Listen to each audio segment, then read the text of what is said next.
اعوذ باللہ من الشیطان الرجیم، بسم اللہ الرحمن الرحیم۔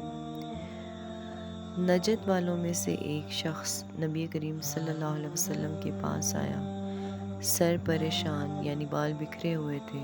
ہم اس کی آواز کی بنبناہٹ سنتے تھے اور ہم سمجھ نہیں پا رہے تھے کہ وہ کیا کہہ رہا ہے، یہاں تک کہ وہ نزدیک آ پہنچا۔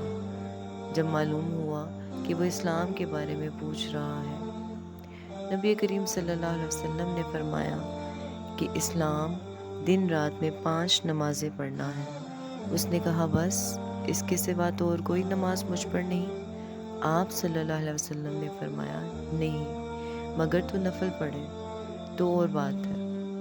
نبی کریم صلی اللہ علیہ وسلم نے فرمایا، اور رمضان کے روزے رکھنا۔ اس نے کہا، اور تو کوئی روزہ مجھ پر نہیں ہے؟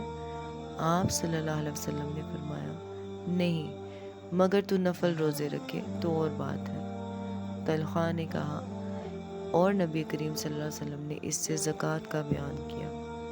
وہ کہنے لگا کہ بس اور کوئی صدقہ مجھ پر نہیں ہے؟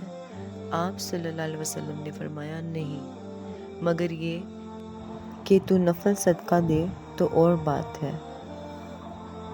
راوی نے کہا، پھر وہ شخص پیٹھ موڑ کر چلا، یوں کہتا جاتا تھا، قسم اللہ کی، میں نہ اس سے بڑھاؤں گا نہ گھٹاؤں گا۔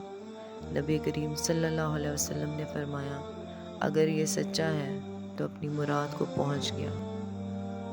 صحیح بخاری، حدیث نمبر 46۔